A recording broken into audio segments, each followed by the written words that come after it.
नमस्कार दोस्तों and dear students. History through personality में आज हम आपसे एक विराट व्यक्तित्व भीमराव अंबेडकर के बारे में बात करेंगे।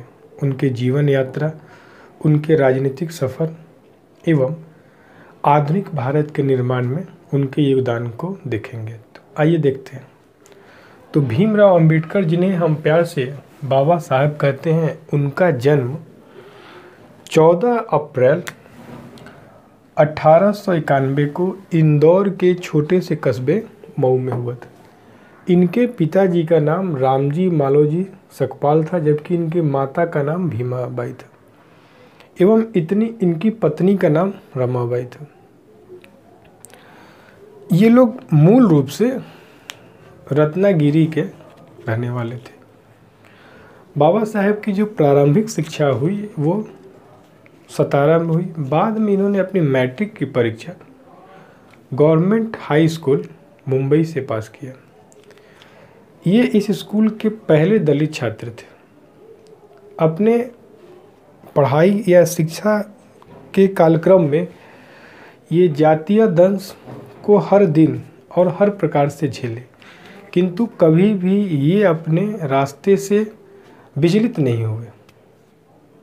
आगे देखिए, क्योंकि ये पढ़ने में कुशाग्र बुद्धि के थे, इनकी प्रतिभा को पहचानते हुए बड़ौदा के महाराज सयाजी गायकवाड़ ने इन्हें स्कॉलरशिप दी, जिसके कारण ये अमेरिका के कोलंबिया यूनिवर्सिटी से जाके आगे की पढ़ाई की और यहाँ से इन्होंने राजनीति शास्त्र और इकोनॉमिक्स में अपना अध्ययन किया।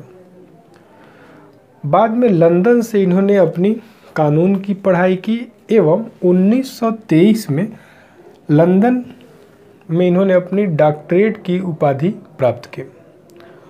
भारत आने के बाद ये कुछ समय के लिए बड़ौदा के महाराज सयाजी गायकवाड़ के यहाँ अपनी सेवा को भी दिया। इनकी राजनीतिक अगर यात्रा की बात करें तो 1926 में बम्बई विधानसभा के लिए इनका मनोनयन किया गया। अपने पहले सत्याग्रह को इन्होंने महार सत्याग्रह के रूप में शुरू किया, जिसका मुख्य उद्देश्य यह था कि जो दलित जाति के लोग थे उनके खिलाफ छुआछूत न किया जाए एवं उन्हें सार्वजनिक पेयजल एवं मंदिरों में प्रवेश का अधिकार दिया जाए। ये कितनी विडंबना की बात है कि जब हम कहते हैं कि भगवान ही सभी के रचनाकार है, सभी के रचयिता है, और उस भगवान के मंदिर में प्रवेश में हम भेदभाव करते हैं। ठीक है, आगे आइए। 1931 में ब्रिटेन के प्रधानमंत्री रैमजी मैकडोनाल्ड द्वारा सेकेंड राउंड टेबल कॉन्फ्रेंस या गोज में सम्मेलन बुलाया गया, जिसमें भारत के सभी पार्टियों के नेता ने शिरकत किया या भाग लिया। उसमें अंबेडकर भी थे और गांधी जी भी थे। यहाँ पे रैमजी मैकडोनाल्ड द्वारा सम्मेलन विफल होने पे अपना एक नया एजेंडा छोड़ा गया, जिसे सांप्रदायिक पंचायत या कम्युनल अवार्ड कहते हैं। इस कम्युनल अवार्ड में रैमजी मैकडोनाल्ड ने यह घोषणा की कि दलित हिंदुओं को हिंदुओं से पृथक करके अल्पसंख्यक का दर्जा दिया जाएगा और उनके लिए पृथक निर्वाचन पद्धति की घोषणा की जाएगी। जब यह बात गांधी जी को मालूम चली और गांधी जी इस समय इरौदा जेल में थे, तो गांधी जी को यह भान हो गया कि इस कम्युनल अवार्ड के पीछे अंग्रेजों का एक मुख्य मकसद आंदोलन को कमज़ोर करना है। गांधी जी अनशन पे बैठ गए। अंतोगत्वा गांधी एवं अंबेडकर में 24 सितंबर 1932 में पुणे के इरौदा जेल में समझौता हुआ, जिसे हम लोग पूना पैक्ट या पूना समझौता के नाम से जानते हैं। जिससे बात यह निकल के आई कि अब विधानमंडल में, चाहे प्रांतीय विधानमंडल हो या केंद्रीय, दोनों विधानमंडल में दलित वर्ग के आरक्षित सीटों को बढ़ाया जाएगा। आज़ादी के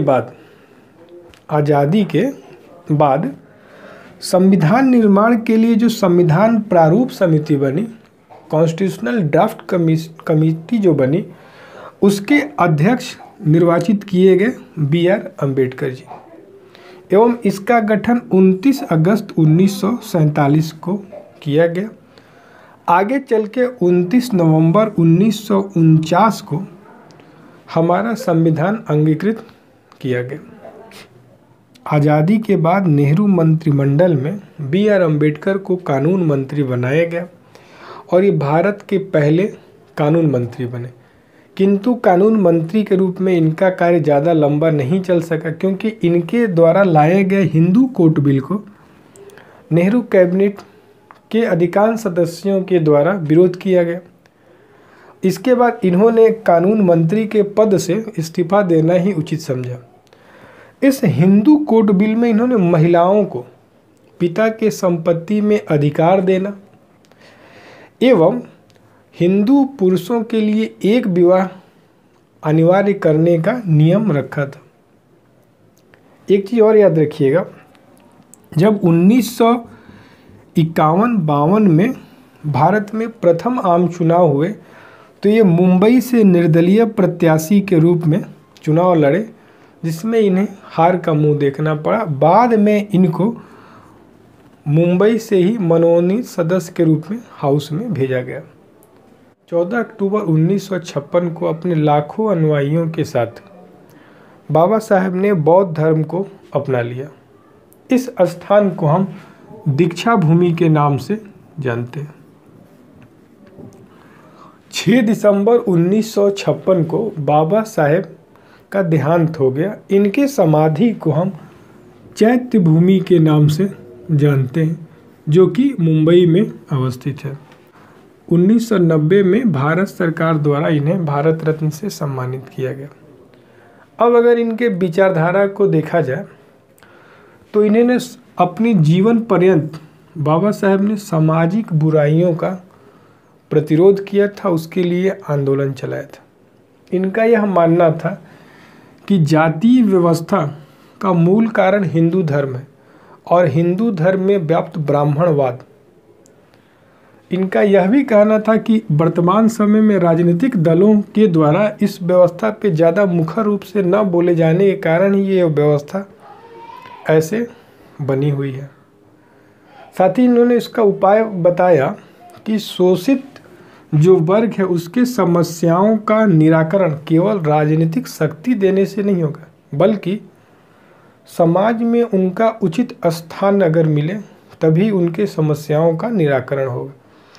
और उसके लिए उन्होंने कहा कि ये इस वर्ग को स्वयं उसका रास्ता तलाशना होगा, और उसके लिए उन्होंने जो मार्ग दिया वो कहा कि शिक्षित बनो, संगठित रहो और संघर्ष करो। यानी शिक्षा का उपयोग या शिक्षा की उपयोगिता को इन्होंने केंद्र में रखा। आधुनिक भारत के निर्माण की अगर बात करें या आधुनिक भारत राष्ट्र का स्वरूप कैसा हो, तो इन्होंने कहा कि समाज का निर्माण मानवता के आधार पर होना चाहिए और साथ ही समाज समता मूलक होना चाहिए, जहां धर्म के आधार पे, लिंग के आधार पे, जाति के आधार पे कोई विभेद नहीं होना चाहिए। साथ ही इन्होंने कट्टर धार्मिकता का पुरजोर विरोध किया एवं धर्मनिरपेक्ष राष्ट्र के निर्माण पे बल दिया।